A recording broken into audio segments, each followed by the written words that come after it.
Thank you. Turn your mic off, please. Then the member from St. James South, and then the member from St. Andrew South West. Thank you, Madam Speaker. Minister, you spoke about it generally, but specifically, who pays for accommodation, health care, security, transportation? No, as I said, he spoke generally. I'm asking for some specific points. Specifically, Minister, who pays for accommodation, transportation, health care, security, and the administrative costs associated with these transfers? The minister said the United States of America. Do you have any other question? Will any Jamaican taxpayer funds be used The at minister all said the for United States of America. incidentals? Member, do you have any questions that do not surround answers already given? Incidentals Please. is something totally different. I know some Go people for perhaps something don't understand totally different, that. member. No, it isn't. The second question, Minister, has Jamaica negotiated and settled on compensation from the U.S. for participation in this program? What, therefore, is the estimated annual cost, if any, and financial benefit to be accrued from Jamaica's participation in this program? Third question. Has the Ministry of Finance conducted a fiscal impact assessment survey? Because, I mean, there are some obvious costs, but then the hidden costs which only a fiscal impact assessment could reveal. You said that this was signed last week, Thursday, but has Cabinet approved the MOU between Jamaica and U.S. committing Jamaica to this? And finally, Minister, what is the duration of the MOU? 1 year, 2 years, 3 years, indefinite? Thank you. Minister, last person will be the member from St. Andrew Southwest. The other member who initially indicated their question was covered. Thank you, Madam Speaker. I have two questions, really. One of them has to do with the persons who come where the criminal history shows nothing that is noteworthy or to worry about, nothing that's adverse. But what will happen if those individuals come with a clean record and later it is found that there is criminal antecedents? Have we thought through and worked through what will happen and how that will be dealt with? That's one. The person comes seemingly with a clean criminal record, but if while they're here it is found that they do have adverse criminal antecedents, how is that going to be dealt with? That would have prevented them from being accepted as part of the program according to the safeguards that we have. So that is question one. Question two, you have answered part of it, but the part that is still left unanswered for me in terms of covering the costs for individuals. I am assuming that we assume that they're here for a certain period and that is covered. If they remain longer than that period, is the financial cost still covered by the U.S.? Once they start proceedings, for example, for asylum, what happens to their costs? Is it still covered by the U.S.? Is it covered by them? Or will Jamaica have to take up any of that? Just asking. Thank you, Member. Minister, turn your mic on, please. Thank you. Thank you. Let me say, I think I made copious note on this. They'll be here as visitors for the first round. Bear in mind that once they stay beyond what may be a kind of projected time frame, two things can happen. One, they can apply for asylum. They will treat them as any other illegal immigrant, which is why the numbers are restricted. Secondly, if we find that they might have an adverse trace, we can deport them to their home country at our cost.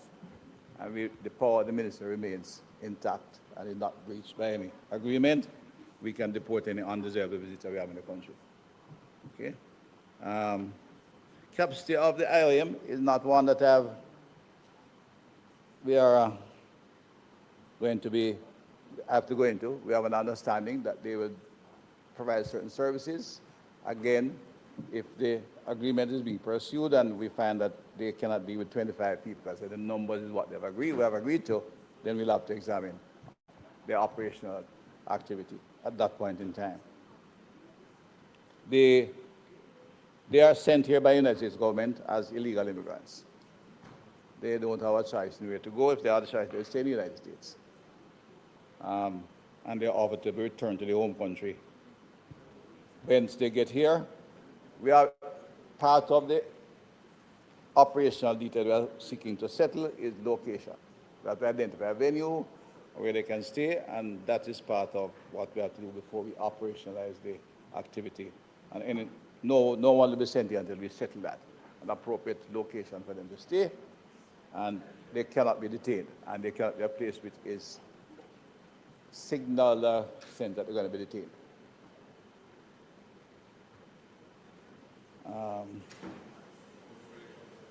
I'm going to all of them now. The cost, as detailed by the member from South St. James, as said, is general. We cover all IOM, they cover the funding that is designed to cover the cost for the initial period of this stay, all of their cost, right? Unless, I said, if we have to deport one ourselves, then we have a deportation order which we activate separately, or if they go into asylum, the cost changes.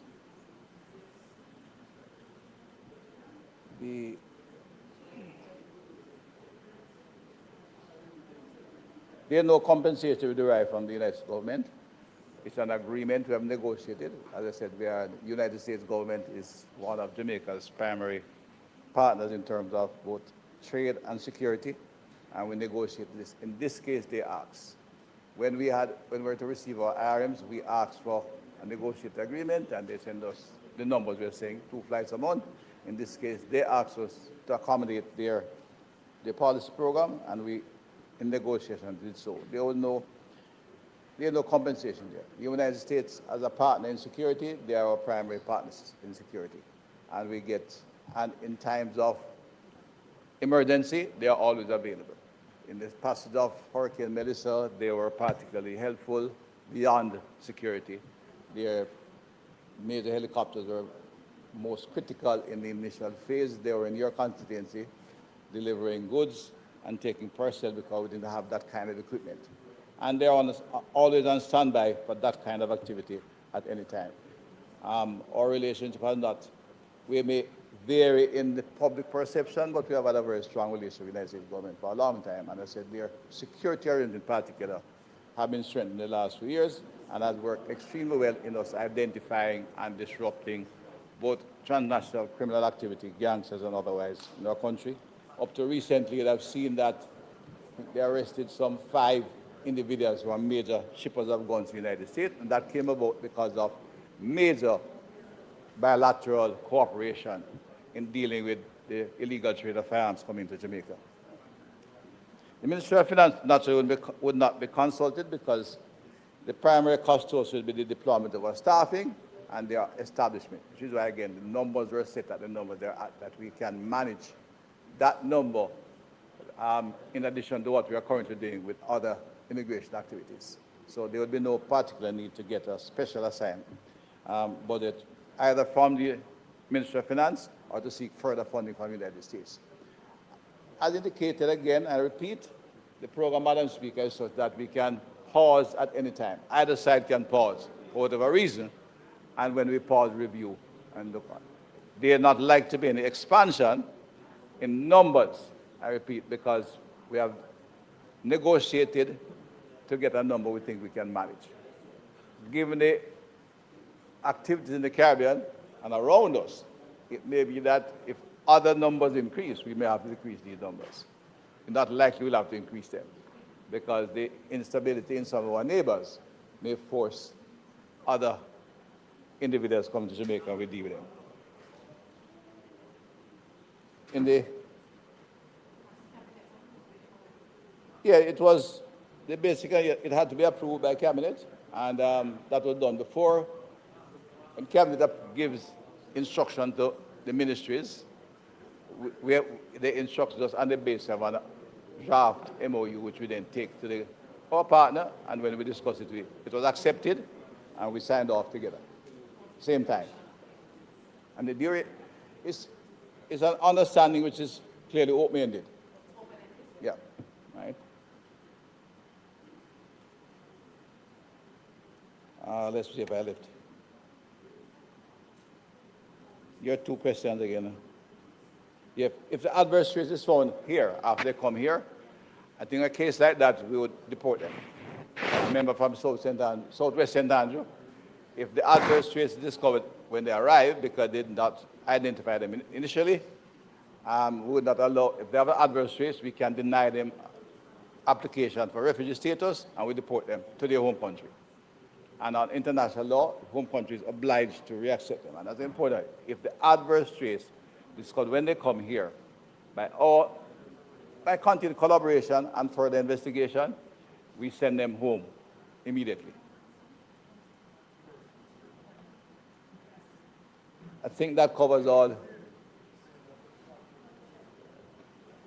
Member Southwest, we have covered your question, right?